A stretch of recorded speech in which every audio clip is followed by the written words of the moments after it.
Assalamualaikum warahmatullahi wabarakatuh. Anak-anakku, gimana kabarnya? Semoga kita selalu dalam lindungan Allah Subhanahu wa taala. Anak-anakku, mungkin ini pertemuan terakhir selama semester 1 karena sebentar lagi kita memasuki penilaian akhir semester. Dan ya tambahan materi sedikit aja untuk menyelesaikan kemarin sudah disampaikan oleh Pak Khalid tentang apa itu prototip, manfaat, tujuan, dan macam-macam. Dan ada kelemahan dan kelebihan prototip juga. Sekarang kita akan melanjutkan sedikit materi yaitu masih tentang prototip ya. Prototip klasifikasi. Anda dapat mengklasifikasikan prototip ke dalam 4 kategori besar berdasarkan fungsi dan kompleksitas mereka. Apa aja sih prototip itu? Prototip itu ada prototip visual untuk menampilkan ukuran dan bentuk dari produk akhir. Kedua, bukti dari konsep untuk mewujudkan fungsi dan kelayakan ide. Ketiga, prototip presentasi untuk dipresentasikan prototip ini memiliki fungsi dan penampilan yang sama dengan produk. Dan prototip praproduksi memiliki fungsi modifikasi dari prototip presentasi.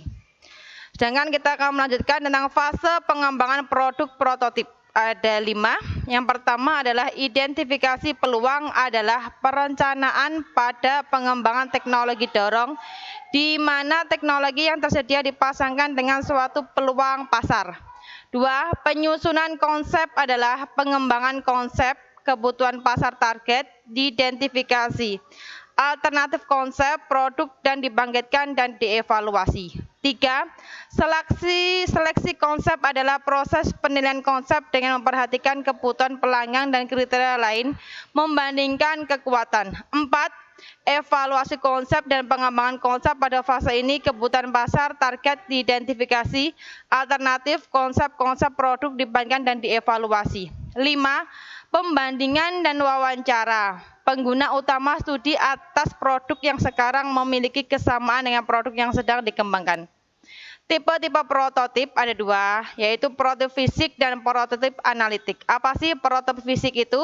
Prototip fisik adalah rupa produk yang berupa barang yang sudah terbentuk. Sedangkan prototip analitik adalah prototip yang bersifat tidak berwujud. Nah, ini ada pengelompokan prototip. Yang pertama adalah prototip pembuktian konsep untuk menjawab kelayakan produk. 2. Prototip rancangan industri untuk memperlihatkan tampilan dan kesan dari produk. 3. Membuat prototip percobaan untuk memodelkan suatu sistem dari suatu produk. 4. Prototip alfa untuk melihat komponen dari produk yang diharapkan. 5.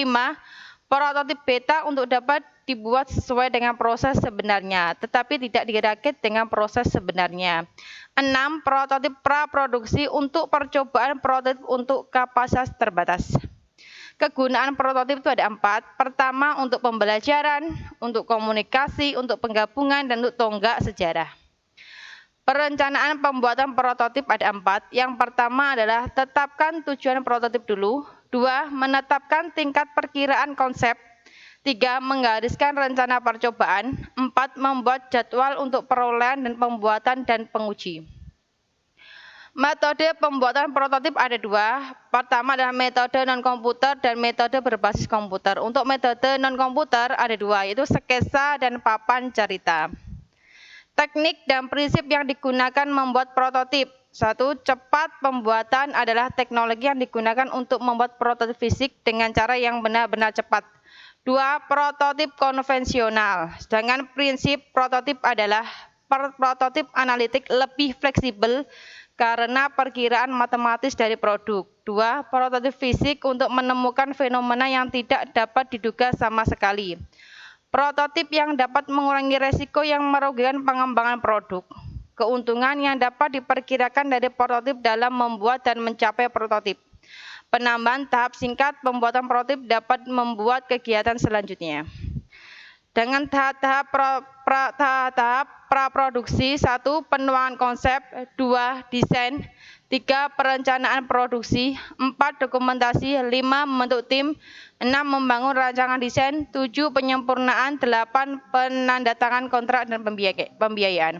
Oke anak-anakku, sekian dari saya. Jangan lupa untuk hari Rabu kalian sudah mengikuti PAS penilaian semester, tetap belajar, harus selalu buka link internasional untuk penilaian akhir semester. Sekian dari saya. Wassalamualaikum warahmatullahi wabarakatuh.